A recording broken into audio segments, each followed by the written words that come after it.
First morning we met at 4:30. You know, I didn't know a lot about the area. I had no idea actually how big it was going to be.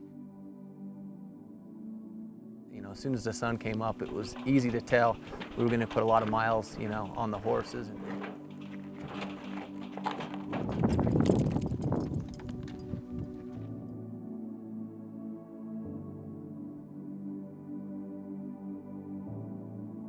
Riding 3 or 4 miles on a horse, you know, we get a pretty good start. You know, when you get on the horses at 5 a.m. and the first place you stop to glass, it's already been light for an hour.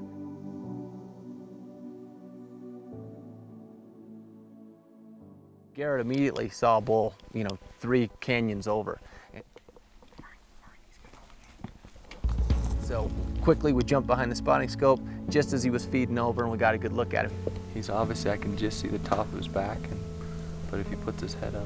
He was really a nice bull. He had actually third points that went out past his main beams, you know, so he's a kind of unique bull. He looked like he was just the bull we were after, you know.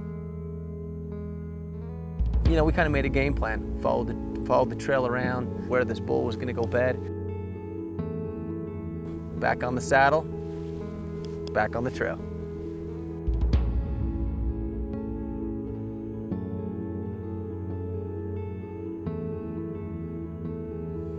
Well, it took us a couple hours to finally get over to where this bull is. So, you know, time had gone by. We had no idea how deep the canyon was or what the terrain looked like. We just figured he was going into bed for the day. We're gonna watch these pines. It wasn't, you know, a minute that Garrett spotted this bull again. And Garrett got really excited. You know, when Garrett sees a big bull, I can tell. I've hunted with Garrett enough to know.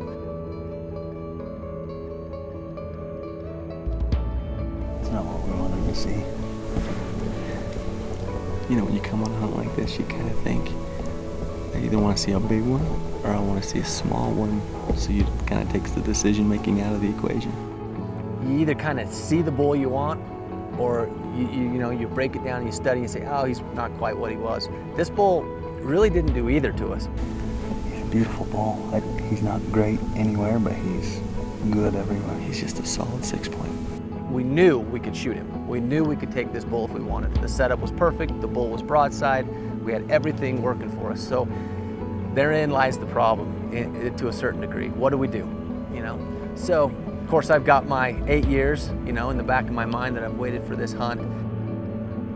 It was a tough decision. That was a nice bull. It was a bull Kregg and I probably didn't want to see on the first morning. I try not to get too much into the scoring and what he's this and what he's that. To me, it's much more than that. Day one, this was just kind of one of those dilemmas. Of course, you want to fill the freezer and you want to put meat in the pot, but you know, when you've waited that long, you know, you want to take a good trophy too. After consideration and thought and wrestling with emotion, you're not going to shoot the big one if you shoot the small one. I'm not saying this was a small bull. This was definitely a branch antlered, mature 6x6. We decided that this would be a good bull to pass on. Hopefully there's a silver lining at the end of this hunt.